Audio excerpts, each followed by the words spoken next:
Привет, друзья, с вами Алексей Стеклов, а для некоторых старпер, которому нечем заняться.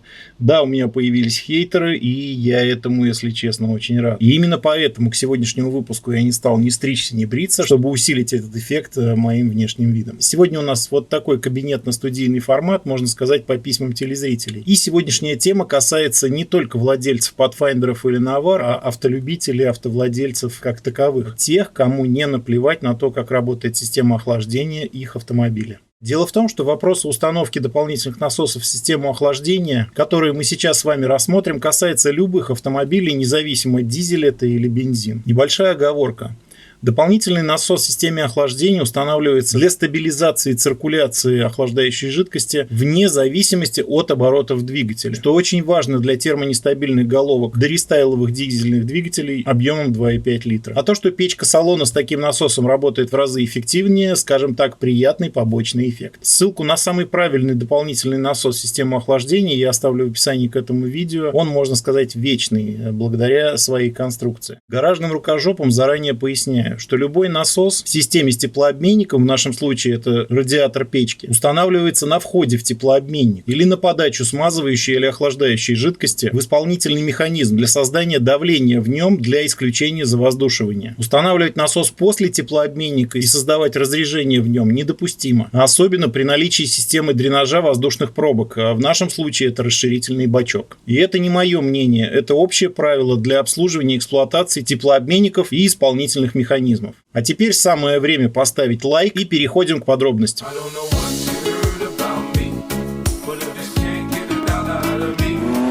Николай Кичигин из Соликамска задал вопрос в группе владельцев Nissan Pathfinder, куда же ставить дополнительный насос, на вход в печку или на выход. У него появились сомнения в связи с тем, что при установке на подачу в печку у него начало раздувать расширительный бачок. При этом он сообщил, что в системе после печки установлен предпусковой подогреватель Webasto. Пока я готовил это видео, на моем YouTube-канале Александр Романов из Новодвинска прислал вопрос, почему же у него воздушит систему, хотя он установил все так и подключил, как рекомендовали форумные специалисты, после печки. Давайте вместе разбираться, почему же воздушит систему при таком подключении, и уже раз и навсегда закроем вопрос, куда должен подключаться дополнительный насос в системе охлаждения. Обратите внимание, что в схемах я исключил не относящиеся к нашему вопросу элементы, такие как EGR, основной радиатор, термостат и так далее. То есть в наших схемах будут участвовать только двигатель, насос, Webasto, так скажем, любой дополнительный предпусковой подогреватель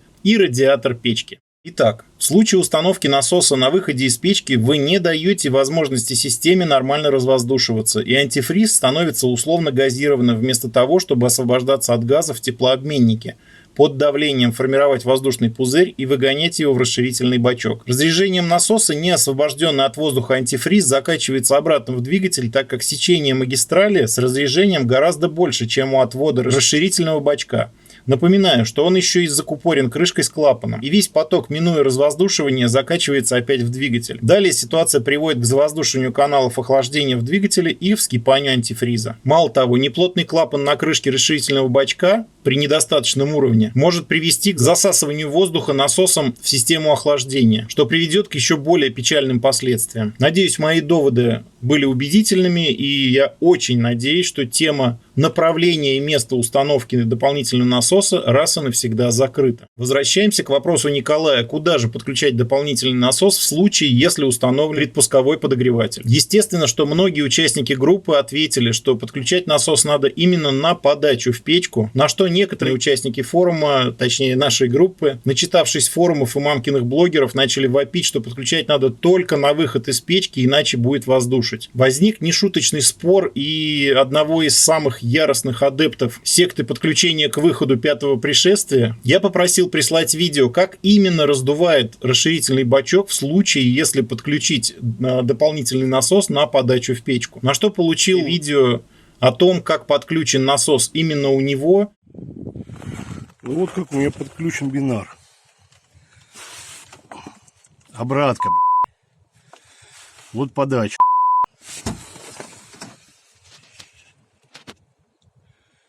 Пошла в блок. Из блока выходит через бинар.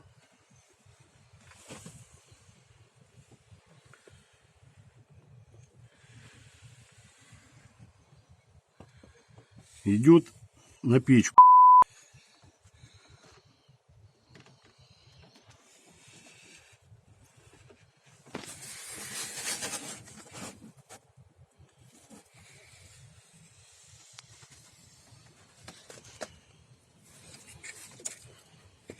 Стоит помпа. То есть котел, помпа, обратка и пошло туда блок. Но которая не доказывала то самое вскипание антифриза и выдавливание воздуха в расширительный бачок, в связи с чем данный спор перестал меня интересовать как абсолютно беспредметный. После этого мне на трубку позвонил Николай, мы с ним все обсудили, все моменты, нюансы, как что подключать, как что должно быть, как что не должно быть. И таким образом мы хлопнули по рукам, пожелали друг другу удачи и распрощались. И я даже не подозревал, что у него есть один маленький нюанс, который не позволит подключить систему правильно. Прошли сутки, и вновь звонок Николая. Он загнал машину в бокс, начал ту самую установку, как мы все обсудили, но результат оказался более чем плачевным. Жидкость не то, чтобы там как-то неправильно ходила, она вообще стояла колом и никуда не двигалась. При этом насос был заранее проверен, он не заклиненный, он прекрасно работал, он новый. И началась у нас так называемая эпопея с родами по телефону. То есть я говорю Николаю, какое действие надо сделать, он его делает, рассказывает результат, и мы вместе с ним дальше думаем, куда идти и куда стрелять. Что мы проделали? Подключили насос сразу после Webasto. Циркуляции нет. Перед Webasto циркуляции нет. Webasto без нового насоса качает. Насос новый без Webasto качает. Как только насос ставится в одну магистраль с Webasto, охлаждающая жидкость клинит. То есть она вот просто стоит колом, никуда не двигается. И вообще какие-то чудеса физики. При этом насос в ведре, скажем так, при проверке выдавал там струю, по словам Николая, чуть ли там как у слона, 5-метровую. При этом при подключении, повторюсь, ни через Webasto потолкнуть не может, ни откачать через Webasto этот насос никак не может, к сожалению. Соответственно, мы получаем застой антифриза, охлаждающей жидкости, скопление газов и развоздушка в бачок, то есть бачок вскипает. Все логично. И начал я мучить Николая, что и как у него подключено, куда, зачем, вплоть до каждого хомутика с телефоном, пожалуйста, сними тот участок, этот участок там и так далее. Давай выяснять, как что подключено прям вот до каждой трубочки, до каждого, я не знаю, элементика. И выяснилась простая элементарная вещь. Установщики не поставили при установке предпускового подогревателя простейший элементарный обводной клапан. Вниманию пользователей предпусковых подогревателей, текущих, настоящих или мечтающих установить предпусковой подогреватель себе в автомобиль. Фирменный обводной клапан Webasto стоит от 4 до 8 тысяч рублей. И установщики, чтобы снизить по маркетингу цены на свою услугу и как-то привлечь к себе клиентов, хитрят и исключают этот клапан из заказа, а в большинстве случаев вообще не заказывают его у поставщиков. Мало того, еще и Webasto врезают не в тот участок системы охлаждения, куда положено, то есть перед печкой, а врезают именно по своему колхозному какому-то пониманию, что якобы предпусковой подогреватель должен в первую очередь нагревать двигатель, а печка, радиатор печки, это уж потом. Но не понимают, что они по факту включают, врезают перекачивающее устройство, то есть то самое Webasto, сразу после системы развоздушивания, то есть после расширительного бачка, что недопустимо. Насос должен стоять перед теплообменником.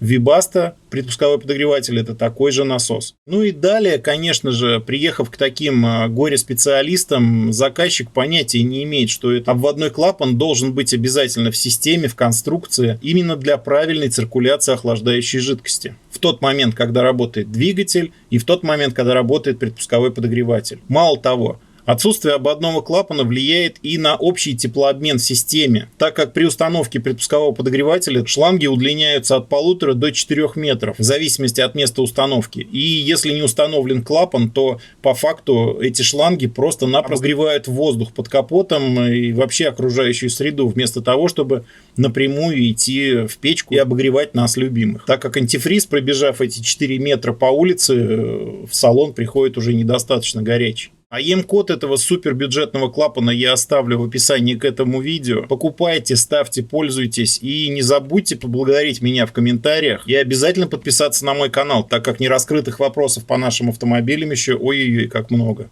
Итак, рассмотрим неправильную схему подключения, как было сделано у Николая и большинства клиентов гаражных рукожопов. Выход из блока на печку разрезается. В разрыв подключается предпусковой подогреватель, и вся охлаждающая жидкость всегда циркулирует через него. Есть умники покруче, которые подключают предпусковой подогреватель в разрез между выходом из печки и входом в двигатель, объясняя это тем, что типа надо, чтобы двигатель быстрее прогревался.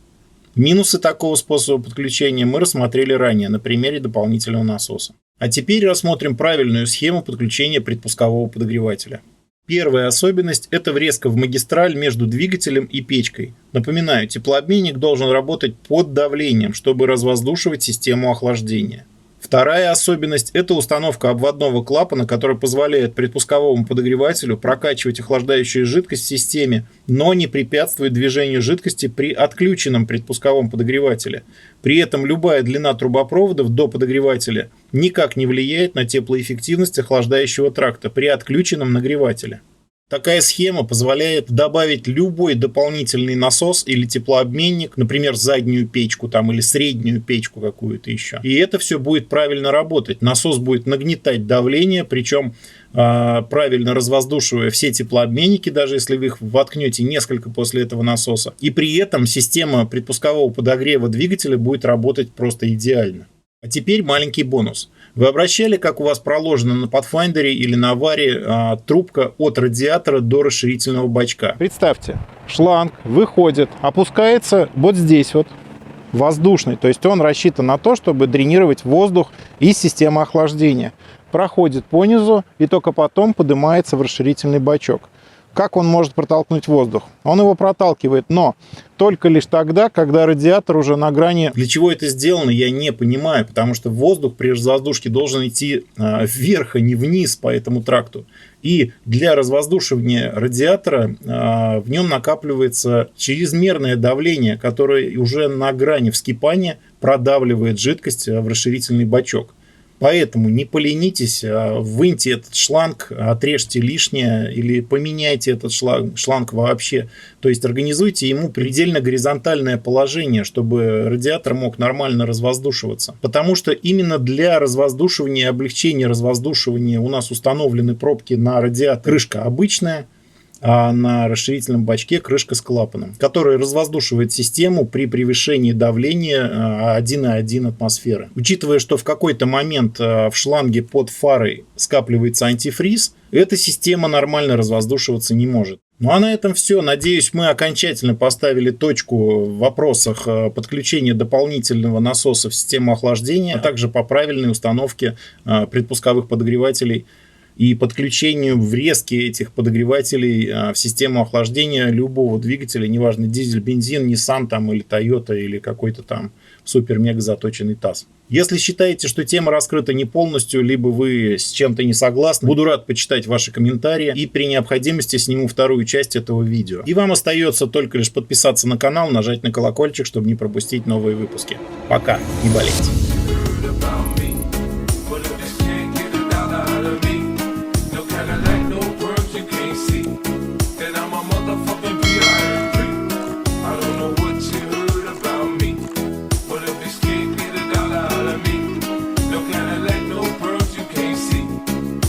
Motherfucking PIMP.